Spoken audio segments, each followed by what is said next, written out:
안녕하세요, 리뷰클라스입니다. 영상 2부에서는 1부에서 못다한 옵션들에 대한 찐 후기 및 무슨 옵션을 선택해서 실망을 했고 어떠한 옵션을 선택하지 않아서 현재까지 후회하고 있는지도 모두 말씀드리겠습니다. 또한 옵션을 현명하게 선택할 수 있는 팁까지 영상 뒤에 모두 소개해 드릴 예정입니다. 1부와 함께 영상 끝까지 재밌게 시청해 주시고 구독과 좋아요 꼭 부탁드립니다.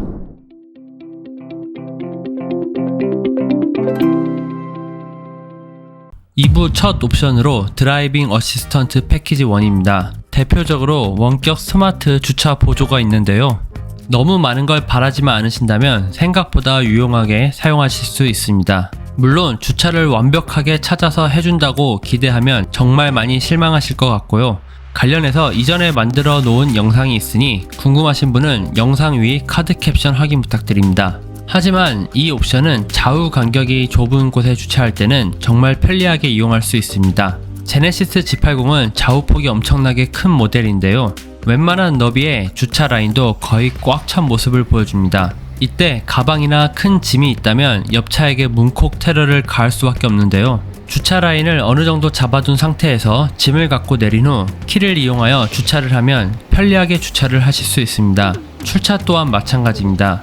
저는 여기에 더 나아가 양 옆차와 딱 붙어 있어 문콕이 걱정되어 추가로 문콕 방지를 걸어두는데요. 이에 대한 내용은 다음 영상을 통해서 소개해 드리겠습니다. 기대하셔도 좋습니다. 드라이빙 어시스턴트 패키지 1에서 가장 완소 기능은 바로 어라운드 뷰입니다. 정말 없어서는 안 되는 기능이라 생각합니다. G80이 말씀드린 대로 생각보다 좌우폭 및 앞뒤가 큰 차이인데요. 이때 좁은 곳에서 어라운드 뷰를 사용한다면 큰 도움을 받으실 수 있습니다. 손으로 터치하여 다양한 각도를 두 개의 레이아웃에서 확인하실 수 있습니다. 제 이전 차가 G80보다 훨씬 작은 아반떼였는데요. 그때도 좁은 곳을 지나갈 땐 밖에 나가서 확인을 하곤 했는데 오히려 훨씬 큰 G80을 이용할 때는 어라운드 뷰 덕분에 밖에 나간 적이 단연코 한 번도 없습니다. 따라서 특히 초보분들이시라면 꼭 해당 옵션을 선택하시길 추천드립니다. 다음은 2열 컴포트 패키지 1입니다. 사실 저는 뒷면 전동식 커튼도 초반에 몇 번 사용하고 잘 쓰지 않았고 뒷좌석 수동식 도어 커튼도 한번 해놓으면 잘 바꾸지 않았습니다. 다만 해당 옵션을 선택하지 않으면 뒷좌석 암레스트가 비교적 썰렁한 모습인 걸 확인하실 수 있습니다. 따라서 뒷좌석 뽀대를 원하시는 분이나 아이가 있어 숙면을 위한 환경을 만들어 주시길 바라는 분들이라면 선택하시면 좋을 듯 합니다. 물론 도어 커튼이 GV80처럼 자동이 아닌 점은 무척이나 아쉽습니다. 다음은 외장 컬러와 마찬가지로 개인 호불호의 영역이 강한 파노라마 썬루프입니다. 보통 과거 썬루프 사용 경험을 바탕으로 많이들 선택 혹은 미선택을 하시는데요. 저는 선택을 했습니다. 실제 사용을 해보니 장점은 밝은 베이지 시트를 더욱 빛나고 밝게 만들어준다는 점입니다. 날이 좋은 날 썬루프를 열고 운행을 하다 보면 고급 오픈카를 탄 것 같은 느낌도 줍니다.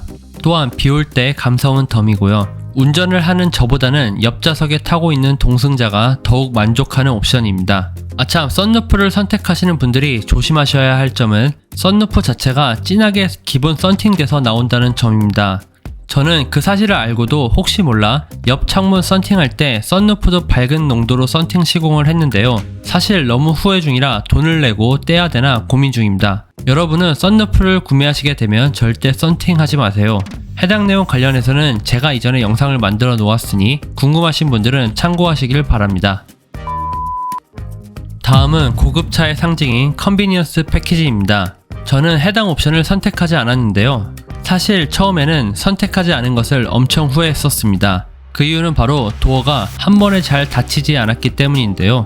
정확한 이유는 모르겠지만 G80의 실링 마감 처리가 다른 차 대비 두꺼운 편인데 초반에는 아직 자리를 잡지 않아서인지 정말 아주 세게 닫지 않는 한 한 번에 닫히는 일이 별로 없었습니다. 동승자에게 계속 문을 다시 닫아달라고 여러 번 요청을 하였고 고급차가 이게 말이 되는 건지 의문이 들기까지 했으며 옵션을 싸제로 넣을까 심각하게 고민도 했습니다. 하지만 딱 한 달만 사용해보니 그런 고민은 씻은 듯이 해결이 되었습니다. 이제는 살짝만 닫아도 한 번에 엄청 잘 닫힙니다. 만약 아직까지 잘 안 닫혔다면 무조건 싸제로 고스트 도어 옵션을 추가했을 겁니다. 하지만 고스트 도어 옵션으로 손가락 잘림 사고도 있었고 해당 사고를 인지한 이상 사용할 때마다 신경이 쓰일 게 뻔해서 넣지 않았는데 지금 생각해도 넣지 않은 걸 잘했다고 생각합니다. 또 컨비니언스 옵션에 포함된 에르고 모션 시트가 가끔 그리울 때도 있긴 한데요. 제네시스 전시장에 가서 직접 에르고 모션 시트를 체험해보면 생각보다 힘이 약해서 실망스러웠기 때문에 제 선택을 후회하지는 않습니다. 다음 리뷰할 옵션은 제가 유일하게 넣지 않아서 지금까지도 후회 중인 옵션인 드라이빙 어시스턴트 패키지 2입니다. 해당 패키지는 여러 자율주행 및 운전 보조 기능들이 하나의 패키지로 들어가 있는데요.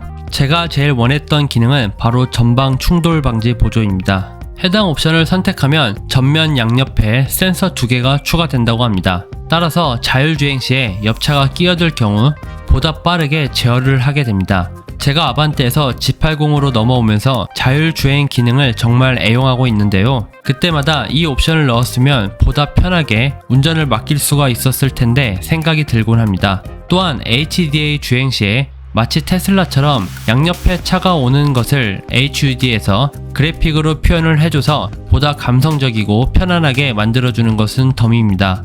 여러분은 여유금이 있으시다면 해당 옵션을 꼭 넣으시길 바랍니다. 저도 싸제로 넣을까 진지하게 알아보다가 차를 다 뜯어야 되고 차후 문제 발생 시 정식 센터에서 수리가 거부될 수도 있다는 글을 보고 아쉽지만 그냥 타고 있습니다. 다음은 렉시콘 사운드입니다. 저는 날씨가 좋은 날 노래를 크게 틀어놓고 주행하는 것을 정말 좋아하는데요. 렉시콘 사운드를 선택하면 18개의 스피커가 마치 콘서트장 같은 기분을 느껴준다고 합니다.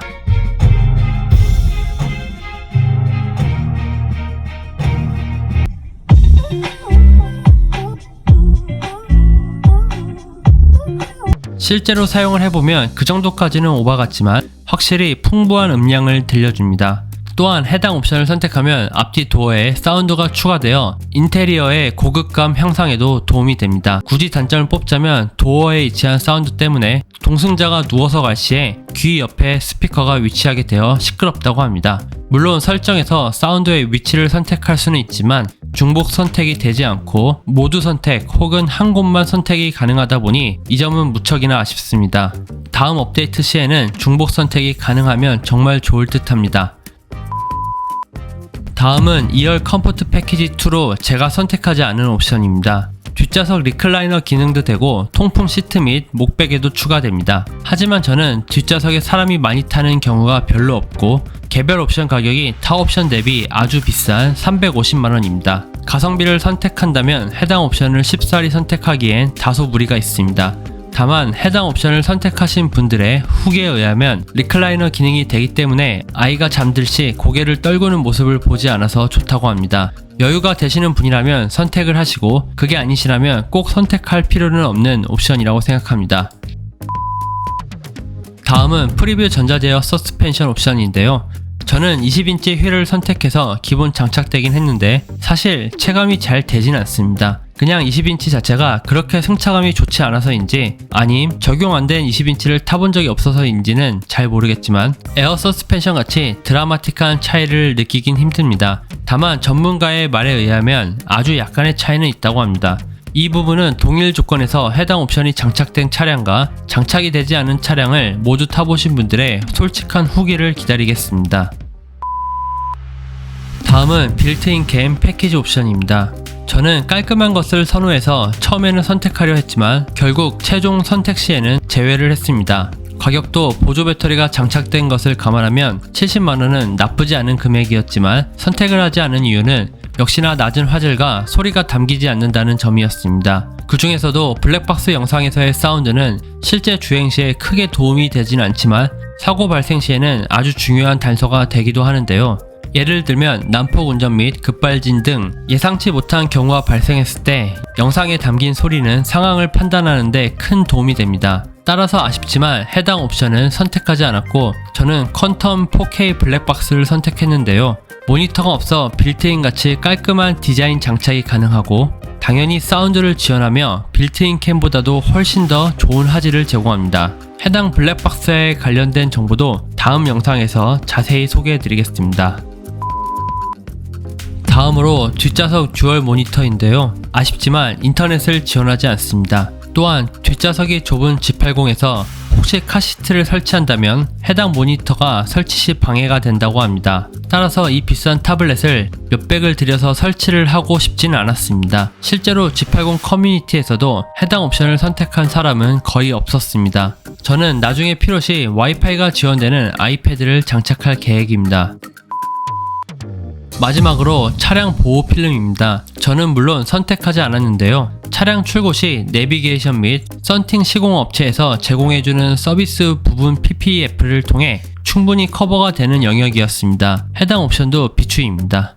여기까지 제네시스 G80의 모든 옵션 리뷰였습니다. 다음으로 아직까지도 선택을 고민하시는 분들을 위해 제가 간단한 팁을 드리겠습니다. 제가 여러 번 강조했듯이 옵션은 개인의 선택이며 모든 옵션은 있으면 무조건 좋을 수밖에 없습니다. 또한 관심이 없던 옵션도 후기를 검색하다 보면 선택을 할 수밖에 없게끔 옵션 설계가 되어 있습니다. 따라서 가장 중요한 것은 첫 번째로 본인이 감당할 수 있는 맥시멈 금액을 선정하는 것입니다. 그 다음 이 영상과 같이 옵션에 대한 리뷰를 보고 본인이 생각하는 우선순위를 먼저 세우시길 바랍니다.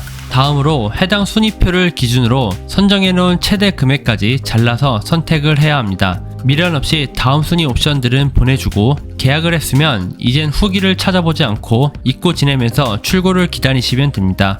만약 금액이 아주 부족한데 무리를 해서 G80을 갖고 싶으신 분이 계시다면 저는 2.5 터보 깡통 모델에다가 파퓰러 패키지만 추가하는 것을 추천드립니다. 그리고 다른 옵션은 모두 쓰레기다 라고 생각하시고 그만 잊으시면 됩니다. 저는 차량 계약을 한 후 다양한 방법을 통해 추가 할인을 받을 수 있었는데요. 해당 정보 또한 쉽게 알 수 없는 꿀팁들인데 다음 영상을 통해 공개해드리겠습니다. 자, 그럼 여기까지 시청하신 분들은 어떤 옵션 구성을 고민 중이신가요? 또 그 이유는 무엇인가요? 이미 출고하신 분이 계시다면 어떤 옵션을 선택하셨고 사용 후기는 어떤가요? 저랑 같은 의견, 다른 의견 모두 환영합니다. 여러분의 소중한 경험을 댓글로 남겨주신다면 다른 분들께 큰 도움이 될 듯 합니다. 앞으로도 오너분들을 위한 다양한 영상을 제작할 예정이니 꼭 구독과 좋아요 부탁드립니다. 시청해주셔서 감사합니다.